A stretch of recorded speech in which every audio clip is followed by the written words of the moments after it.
right, we're at episode 4. This is a story time. It talks about just family and business and how it can be a blessing and a curse.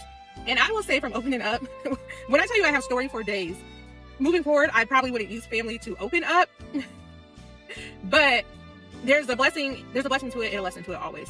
I would say with my family in particular, like, not saying names or titles, but realizing how close you are to those individuals too you're bringing in, you're also opening up them to be in a position where they have to be able to have tough skin and just understand that when you bring on employees, you're not going to keep them all. You're not going to make them all happy. There's a lot of ungrateful people that you might bring in. And as a family member, if you're working with people and you hear them make little comments, it can lead to something. So that is something that happened when I opened up. I had a relative in there ready to check and correct. And that was just not something good for business. And while I understood it, I completely understood it. To me, like, I'm like, you don't have to do that for me. It's not necessary. So it's like, when you bring family on, you have to make sure like they have tough skin too. They want other people to see you that way. They want other people to respect you also. With the family member being on staff, they're going to hear those things before you. And it's just nice to coach them and prep them that not to take it personal, because everybody's not going to like you. Everybody's not going to like your business. You're going to have people leave. You're going to have people quit. And that's okay. Like, that means they're just not a fit for your organization. So that whole experience taught me, like, be mindful of how much you bring family in.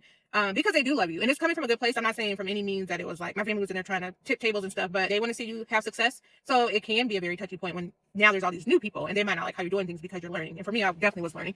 But yeah, we definitely had that moment where there could have been some confrontations. So just avoiding that.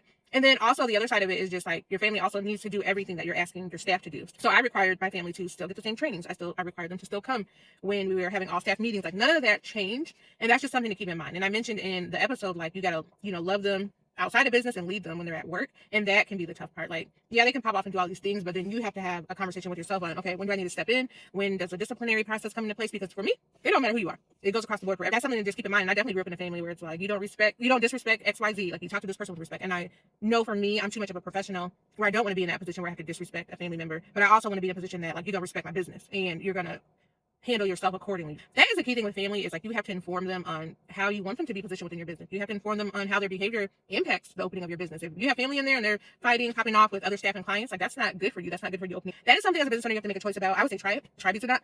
And just see like how it goes. It might actually end up working well, or you just might have that aha, like, not my business, because I want to preserve those relationships on both sides. And I want to be able to lead on both sides. And I want to be able to lead from a way that doesn't like disappoint or damage relationships. So that's just something you always have to think about. But thank you for tuning in. I will have more coming at you. Again, continue to check out my page, engage, like, share, follow, share with a friend, tap in, connect, ask me questions. I still haven't figured out when I'm going live yet, but soon.